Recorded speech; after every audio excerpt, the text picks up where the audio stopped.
لک الحمد یا اللہ، الصلاۃ والسلام علیک یا رسول اللہ۔ اما بعد فاعوذ باللہ من الشیطان الرجیم، بسم اللہ الرحمن الرحیم۔ یا ایھا الذین آمنوا کتب علیکم الصیام کما کتب علی الذین من قبلکم لعلکم تتقون۔ آمنت باللہ صدق اللہ العظیم ان اللہ وملائکتہ یصلون علی النبی یا ایھا الذین آمنوا صلوا علیہ وسلموا تسلیما۔ الصلاۃ والسلام علیک یا سیدی یا رسول اللہ وعلی آلک وصحابک یا حبیب اللہ۔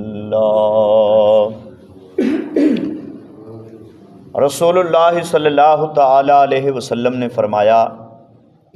جس نے کسی روزہ دار کو روزہ افطار کرایا تو اسے بھی اس کے برابر ثواب ملے گا، بغیر اس کے روزہ دار کے ثواب میں سے ذرہ بھر بھی کمی کی جائے۔ یعنی کہ جو روزہ افطار کروانے والا ہے اس کو بھی اتنا ہی ثواب ملے گا جتنا روزہ دار کو ثواب ملتا ہے۔ پھر آقا علیہ الصلوۃ والسلام نے یہ فرمایا کہ جو روزہ دار ہے وہ کسی کے ہاں روزہ افطار کرے گا تو اس کے ثواب میں ذرہ بھر بھی کمی نہیں ہوگی۔ اس حدیث پاک دے اتے اسی غور کریں گے تے کسے دے ہاں روزہ افطار کرنے واسطے جاواں گے تے ساڈے ثواب 'چ کمی نہیں ہوے گی۔ کئی بندے ویکھے نے کہ روزہ افطار کرن کسے دے جان تے اپنی کھجور اپنی جیب 'چ پا کے لے جاندے نے بھی میں اپنا ثواب اگے کیوں دیاں، حالانکہ او دے ثواب 'چ کمی نہیں ہوے گی، او دے ثواب 'چ کمی نہیں ہوے گی۔ انہیں خیر خائی کیتی ہے، انہوں اللہ وحدہ لا شریک انہیں ہی ثواب عطا کر دے گا۔ افطاری پر بہت زیادہ اجر و ثواب ہے، اور اسی افطاری پر اگر ہم غربا اور مساکین کو یاد رکھیں تو اس کا اجر و ثواب اور بھی بڑھ جائے گا، کیونکہ ہماری حالت یہ ہے کہ ہم افطاری پر بھی ان کو بلاتے ہیں جن سے ہمیں کچھ امید ہو کہ یہ لوگ کل ہمیں بھی افطاری پر بلائیں گے یا ہمارا کوئی کام نکالیں گے، اس لیے اپنی افطاری پر غربا اور مساکین کو یاد رکھیں تو ثواب زیادہ بڑھ جائے گا۔ حضرات گرامی، رسول اللہ صلی اللہ تعالی علیہ وسلم رمضان المبارک میں کثرت کے ساتھ قرآن مجید فرقان حمید کی تلاوت فرماتے تھے، بلکہ بخاری شریف میں ہے کہ رسول اللہ صلی اللہ تعالی علیہ وسلم ماہ رمضان المبارک میں جبریل امین کے ساتھ قرآن مجید کا دور کیا کرتے تھے۔ اس لیے ہمیں بھی زیادہ سے زیادہ قرآن مجید کی تلاوت کرنی چاہیے،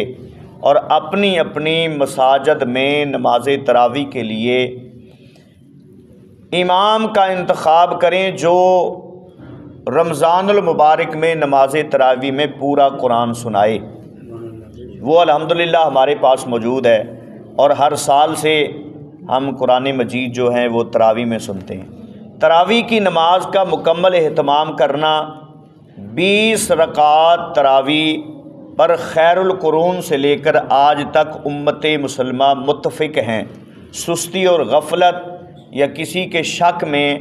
ڈالنے سے کچھ رکعت یعنی 8 رکعت پڑھ کر جان چھڑا لینے سے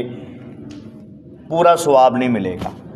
یعنی کہ ایویں بندہ شک دے وچ پی جائے، یار فلانے بھی تے 8 پڑھ دینے نا، شک دے وچ بندہ پی جائے اور سستی کر جاوے۔ ساڈے آ نہیں ہوندا جدوں 8 ہو جاندیاں تے کئی پیچھے نو ہو جاندے نے، جس طرح گڈی دا تیل نہیں مک جاندا تے گڈی رک جاندی، یہ حساب بن جاندا ہے۔ تو اس طرح نہیں کرنا چاہیے، یعنی کسے دے شک دے وچ آ کے یا کسے دے کہن دے اوتے 8 رکعت پڑھ کے تے بندہ چلا جائے، نہیں۔ 20 رکعت نماز تراویح نبی پاک علیہ الصلوۃ والسلام دے صحابہ تو ثابت نے، اور اس دے اوتے الحمدللہ کئی مرتبہ دلائل جڑے نے وہ پیش کیتے نے کہ 20 رکعت نماز تراویح حضور صلی اللہ علیہ وسلم دے صحابہ نے پڑھیاں نے، اور انہاں دا اتفاق اس بات دے اوتے۔ لہٰذا سانو سستی نہیں کرنی چاہیے، ਤੇ ਸੁਸਤੀ ਦੇ ਨਾਲ ਅਸੀਂ ਸਵਾਬ ਤੋਂ ਮਹਿਰੂਮ ਹੋ ਜਾਵਾਂਗੇ। حضرت سیدہ ام المومنین عائشہ صدیقہ رضی اللہ تعالی عنہ فرماتی ہیں کہ رسول اللہ صلی اللہ تعالی علیہ وسلم ماہ رمضان المبارک میں تیز چلنے والی ہوا سے بھی زیادہ سخاوت کیا کرتے تھے، اس لیے اس ماہ مبارک میں زیادہ سے زیادہ صدقہ و خیرات کا اہتمام کریں، غرباء اور مساکین کا اور یتیموں کا، بیواؤں کا خاص طور پر خیال رکھیں تاکہ وہ بھی رمضان المبارک کی خوشیوں میں اور برکتوں میں شامل ہو سکے۔ یعنی کہ حضور نبی پاک علیہ السلام دا طریقہ مومنہ دی ماں حضرت عائشہ صدیقہ رضی اللہ تعالی عنہا نے بیان فرمایا ہے کہ